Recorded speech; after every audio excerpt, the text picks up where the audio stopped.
നരേന്ദ്രമോദി ഭിന്നിപ്പിന്റെ വഴിയിലൂടെ സഞ്ചരിക്കുന്ന പ്രധാനമന്ത്രിയാണെന്ന് എഐസിസി പ്രവർത്തക സമിതി അംഗം രമേശ് ചെന്നിത്തല. പുല്ലൂർ എടമുണ്ടയിൽ പുതുതായി പണിതീർത്ത കോൺഗ്രസ് ഓഫീസ് രാജീവ് മന്ദിരം ഉദ്ഘാടനം ചെയ്ത് സംസാരിക്കുകയായിരുന്നു മുതിർന്ന നേതാവും കേരളത്തിലെ മുൻ പ്രതിപക്ഷ നേതാവുമായ ചെന്നിത്തല.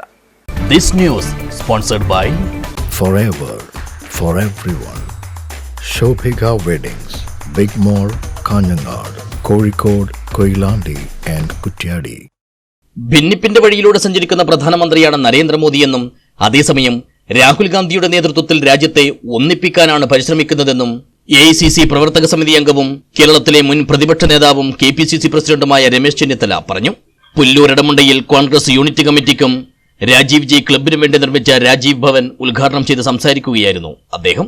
രാഹുൽ ഗാന്ധി നടത്തിയ യാത്രകളെല്ലാം രാജ്യത്തിന്റെ അഖണ്ഡതയ്ക്കും മതേതരത്തിനും വേണ്ടിയായിരുന്നുവെന്നും ചൂണ്ടിക്കാട്ടിയ രമേശ് ചെന്നിത്തല കടമെടുത്ത് മുടിഞ്ഞ സർക്കാരാണ് കേരളം ഭരിക്കുന്നതെന്നും യഥാർത്ഥ കമ്മ്യൂണിസ്റ്റുകാർ ഇപ്പോഴത്തെ സർക്കാരിനെയും പിണറായി ശൈലിയെയും വെറുക്കുന്നവരാണെന്നും അഭിപ്രായപ്പെട്ടു. കാശ്മീർ വരെ 4500 കിലോമീറ്റർ കാൽനടയായി രാഹുൽ ഗാന്ധി യാത്ര ചെയ്തത് രാജ്യത്തെ ഒന്നിപ്പിക്കാനാണ്.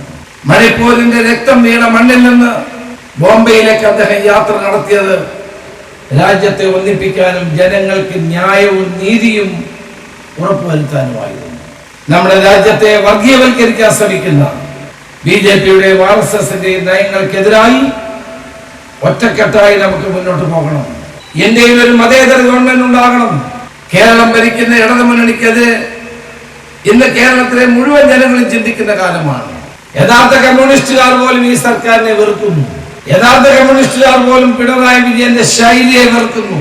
ഇന്ന് കടമെടുത്ത് കേരളം കടം കൊണ്ട് മുടിഞ്ഞ ഒരു സംസ്ഥാനമായി മാറുന്നു.